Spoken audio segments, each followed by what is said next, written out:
महिलाओं को यहाँ चूड़ी पहना कर को पनिश किया गया। पायल क्यों पहनाई गई कि औरत अपने घर में जब पायल पहने रहेगी तो उसका पति घर में सोया हुआ है और वो कहाँ जा रही है, क्या कर रही है, वो पायल के आवाज से बच जाए कि हमारी पत्नी किस घर में है, किधर जा रही है, किधर आ रही है। ये सब एक न एक मर्दों का षड्यंत्र है। मर्दों का एक न एक उस पर नियंत्रण करने का एक न एक रास्ता औजार लगाया गया। पशु बना दिया गया महिला जाति को। नाक छेदना तो पशु नाक छेदवाता है। गाय भैंसी को छेद करके नियंत्रित किया जाता है नाथ पहना करके। नाथ तो नहीं पहनाया गया लेकिन सोना चांदी से नाथ दिया गया। अभी तो सुंदरता को निखारने सुंदरता वो कह करके न किया गया है। सुंदरता निखारने के लिए तो महिला में सुंदरता लाइट करना है, पुरुष को उसकी जरूरत नहीं है। जब खूबसूरत है तो उसको एक लिपस्टिक एसनो पाउडर आलता फालता की जरूरत कहाँ है। ऐसी व्यवस्था में महिला कैसे सत्य के सामने कदम बढ़ा सकेगी, सत्य की भाषा कैसे जुबान खोल पाएगी, क्योंकि पुरुष जाति उसको असत्य के गठरी में बांध करके रखा है। पर इतना इम्प्रेशन है, इतना दबाव है। बताइए कि जिस मानव को दौसे धूर में जीवन काटना है, रहना है, पर्दा के अंदर रहना है, उसका जीवन का लक्ष्य क्या होगा। इस तरीके की बंदिशें थी जिसके कारण महिला आवाज नहीं उठा पाई, इस व्यवस्था से लड़ नहीं पाई, इसी कारण से शायद ऐसा हो सकता है। लेकिन अभी ये बुराई नहीं है तो अभी भी वो स्थिति देखने को नहीं मिल रही है। इसके पीछे क्या कारण हो सकता है। महिलाओं में ही इज्जत के मोटरी बांध के रखा गया है। लड़का वही काम कर रहा है तो इज्जत नहीं की। अर्जक संघ महिलाओं को, बेटियों को किसी तरह से बंधन में नहीं, एकदम फुल फ्लेज। अगर आज भारतीय संविधान नहीं होता तो आज भी महिलाओं को पढ़ने लिखने का अधिकार नहीं होता। हेलो फ्रेंड्स, मैं गौतम कुमार आप सबको एक बार फिर से Arjak Singh official TV channel में स्वागत करता हूं। एक बार फिर हमारे बीच अर्जक सिंह प्रदेश अध्यक्ष माननीय अरुण कुमार गुप्ता जी जुड़े हुए हैं और लगातार गंभीर विषयों पे हमारी चर्चा जारी है। आप सभी ने सवाल भेजा है, उसी सवाल का जवाब मैं माननीय अरुण कुमार गुप्ता जी से ले रहा हूँ। लोगों का कहना है कि अंधविश्वास पाखंड के क्षेत्र में पुरुष काफ़ी जागरूक हुए हैं और हर जगह पे कार्यक्रम वगैरह हो रहे हैं, वहाँ पे पहुँच रहे हैं, तमाम महापुरुषों को पढ़ रहे हैं, कैसे समाज को बेहतर बनाया जाए, समाज में कैसे एकजुटता आए, ये सभी पे काम कर रहे हैं। लेकिन कुछ लोगों का सवाल यह है कि महिलाओं में तेजी से जागृति नहीं आ रही है। इसके पीछे क्या कारण हो सकता है। जब से सृष्टि का प्रादुर्भाव हुआ और जब पाषाण युग से गुजर करके मानव जब थोड़ा विकसित हुए, भाषा बनी, उस समय से जब मानव भाषा बना ली, उस समय से लेकर आज तक पुरुष महिला जातियों को दासीन के रूप में मान रखा है, जिसका जीता जागता उदाहरण मैं पढ़ा और व्यवहार में मैं देखा। एंगल्स, जो फ्रांस के रहने वाले एंगल्स थे, एक महान दार्शनिक थे, कम्युनिस्ट पार्टी के जन्मदाता में कार्ल मार्क्स के साथी थे। माँ बाप और बच्चे में लिखे हैं कि पुरुष जाति महिलाओं को उत्पादन की साधन मानती है, बच्चा पैदा करने का कारखाना। और इसी श्रेणी में उस माँ बाप और बच्चे का मैं अध्ययन किया जेल में। और फिर मैं जेल से आने के बाद मैं यहाँ गया तो बोकारो, तो वहाँ तस्लीमा नसरीन के एक पुस्तक मेला में मैं लिया, औरत के हक में। श्रोता जो इस पर हैं, जो सुनेंगे, तस्लीमा नसरीन जो ढाका की बांग्लादेश की रहने वाली लेखिका है, उसने कलम तोड़ के लिखी है। वो महिलाओं के ऊपर क्या गुजरा है शुरू से आज तक, इस्लाम वालों ने महिलाओं को क्या समझा, हिंदू धर्म वालों ने महिलाओं को क्या समझ रखा, क्रिश्चियन वालों ने क्या रखा, सभी धर्म वालों ने महिलाओं के साथ क्या ट्रीट किया है। महिलाओं की कोई जाति नहीं होती है। महिलाओं के साथ जब ये मानव कुछ विवेकशील बना है तो और जुर्म किया है।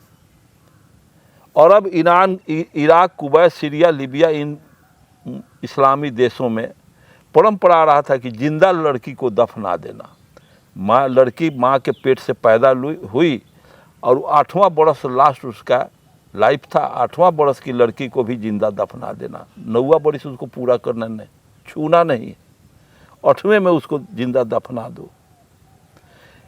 और इस तरह से वहाँ परंपरा चल रहा था। परंपरा हजारों वर्ष से चल रहा था। इसी तरह से तस्लीमा नसरीन ने लिखी है कि महिलाओं को चूड़ी क्यों पहनाई गई। बुद्ध ने लिखा है कि बिना कारण का कोई कार्य नहीं होता है। डायलेक्टिकल नियम है, हर एक्शन का रिएक्शन होता है, न्यूटन ने कहा। अगर हम चूड़ी पहन लिया तो आज समाज में क्या है कि मर्द होकर चूड़ी पहन ले, जा डूब के मर क्या ना, चूड़ी का पहन के अला। महिलाओं को यहाँ चूड़ी पहना कर को पनिश किया गया, कायर बनाया गया, नॉनसेंस बना करके रखा गया। पायल क्यों पहनाई गई कि औरत अपने घर में जब पायल पहने रहेगी तो उसका मर्द पति घर में सोया हुआ है और वो कहाँ जा रही है, क्या कर रही है, वो पायल के आवाज़ से वो बच जाए कि हमारी पत्नी किस घर में है, किधर जा रही है, किधर आ रही है। ये सब एक न एक मर्दों का षड्यंत्र है, मर्दों का एक न एक उस पर नियंत्रण करने का एक न एक रास्ता औजार लगाया गया है। पशु बना दिया गया महिला जाति को। लोग कहते हैं कि महिला नाक छेदना तो पशु नाक छेदवाता है, जैसे गाय भैंसी को छेद करके नियंत्रित किया जाता है नाथ पहना करके, तो महिलाओं को नाथ तो नहीं पहनाया गया लेकिन सोना चांदी से नाथ दिया गया। तो अभी तो सुंदरता को निखारने के सुंदरता वो कह करके न किया गया है। सुंदरता निखारने के लिए तो महिला में सुंदरता लाइट करना है, पुरुष को उसकी ज़रूरत नहीं है। जब खूबसूरत है तो उसको लिपस्टिक एस्नो पाउडर आलता फालता की ज़रूरत कहाँ है। ये तार्किक बात को समझने की ज़रूरत है। तो महिलाओं को चूड़ी देना, बुल्की पहनना, खोटिला पहनना, पायल पहनना, ये सब समाज का थोपी गई साजिश है। और फिर महिला जाति को भारत में भी यही किया गया है। भारत में भी जिंदा जलाने की परिपाटी थी सती प्रथा में, और कानून बना करके अंग्रेज इस प्रथा को ख़त्म किया। राजा राम मोहन राय हम लोग हिस्ट्री में पढ़े हुए थे, जिसमें अहम भूमिका उनका था।